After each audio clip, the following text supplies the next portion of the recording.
Welcome back to the Gridiron Expert. It feels good to be back.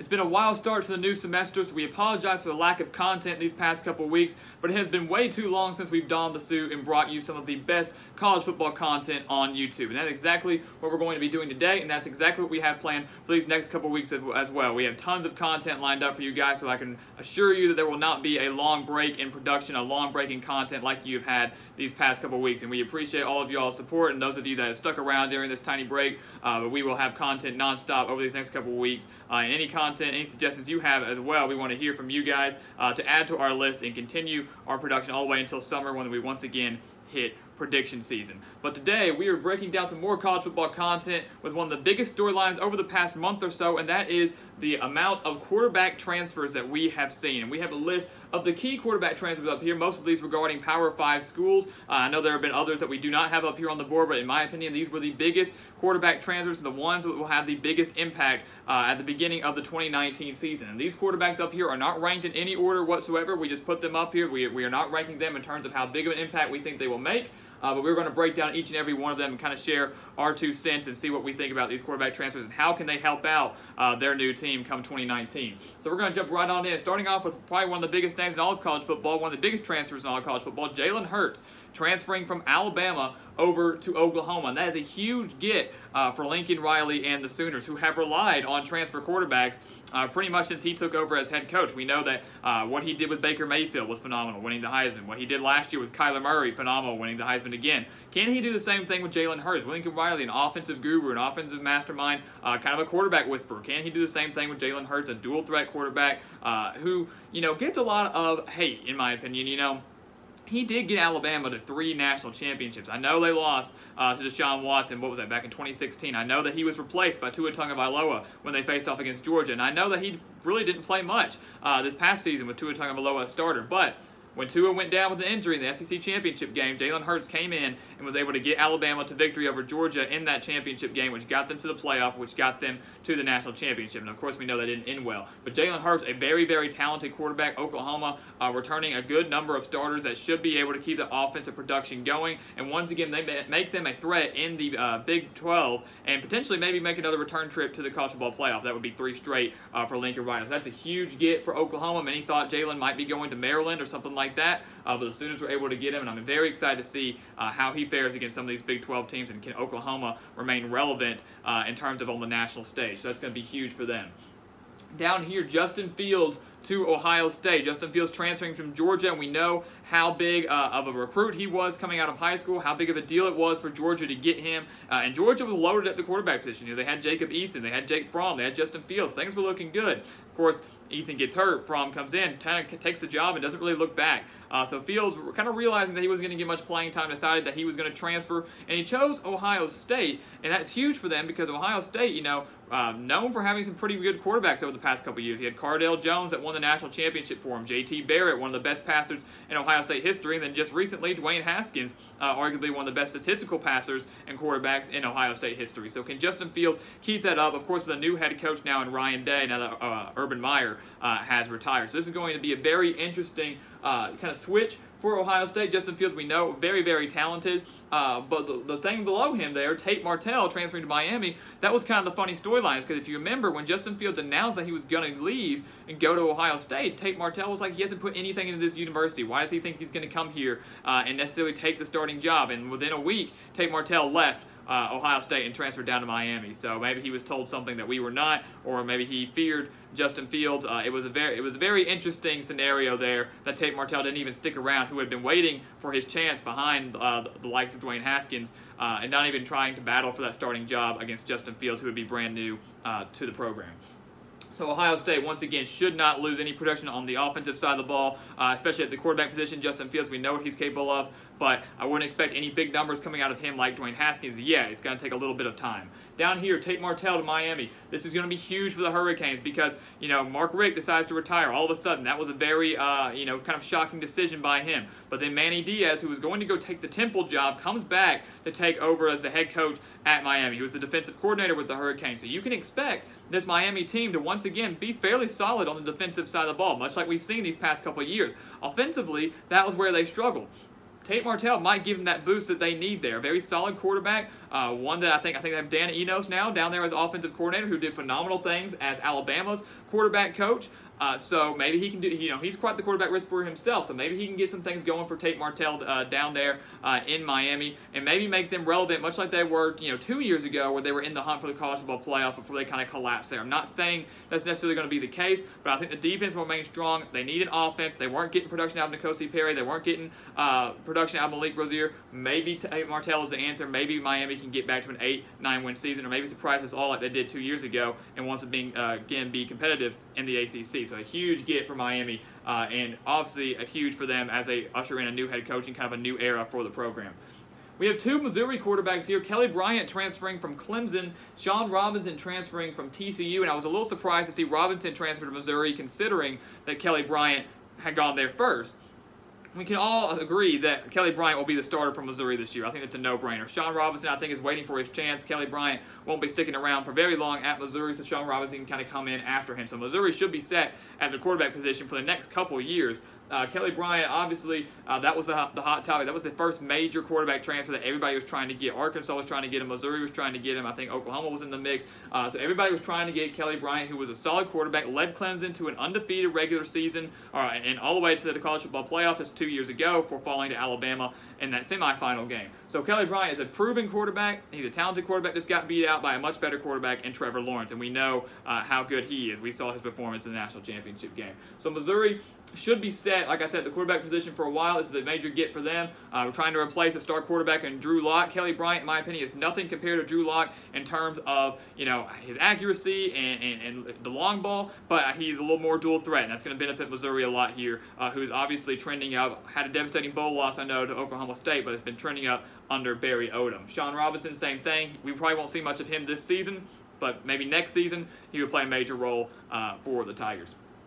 Austin Kendall, West Virginia. We saw some major moves in the Big 12. As we mentioned, Jalen Hurts going to Oklahoma. Austin Kendall transferring from Oklahoma, going over to West Virginia. And Oklahoma was trying to block that transfer, saying that Austin Kendall could not go to West Virginia. And eventually they just gave up and said, you know what, that's fine. You can go to West Virginia. And that's huge for the Mountaineers, who are ushering in a new head coach as well. Dana Holgorsen leaving to take the Houston job. I believe they have Neil Brown now coming in from Troy to take over as Mountaineers head coach. They lose Will Grier. They lose a lot of offensive production. So they're getting a quarterback that really didn't see much of these past couple of years, because why would you when you have Baker Mayfield and Kyler Murray? But the limited time we have seen Austin Kendall, we know he's a decent passer and know that he can get the job done. That's big for West Virginia. Not saying they're going to be as competitive and as high octane as they were with Will Grier in them, but they still have a chance to do that here very soon with Austin Kendall at the helm. So that's a good transfer for them, and obviously to stay inside the Big 12 even better, I think, just for the league itself and for Kendall himself as well. Ben Hicks over to Arkansas. This is one that really makes a lot of sense. If you recall, Chad Morris being the head coach at SMU, coached Ben Hicks. Ben Hicks was the overall leading passer in SMU history, probably the most illustrated passer in SMU history. He decides to leave his school. Sonny Dykes comes in as head coach. He doesn't play as well under him. Chad Morris is going to go play with his old head coach. He's going to go play with that style of offense that he was used to down at SMU, and this is key for Arkansas and Chad Morris because they didn't have a quarterback last year that could run that style of offense. They had Cole Kelly and Ty Story, both who have transferred now, so Ben Hicks will undoubtedly should be the starter unless maybe Connor Nolan gives him a fight for that job. But I think Chad Morris will go with Ben Hicks in this situation. It might be enough to get Arkansas to bowl eligibility because they struggled a lot last year. 2-10 were just very uncompetitive over the course of the year. But that was just the first year with a new head coach.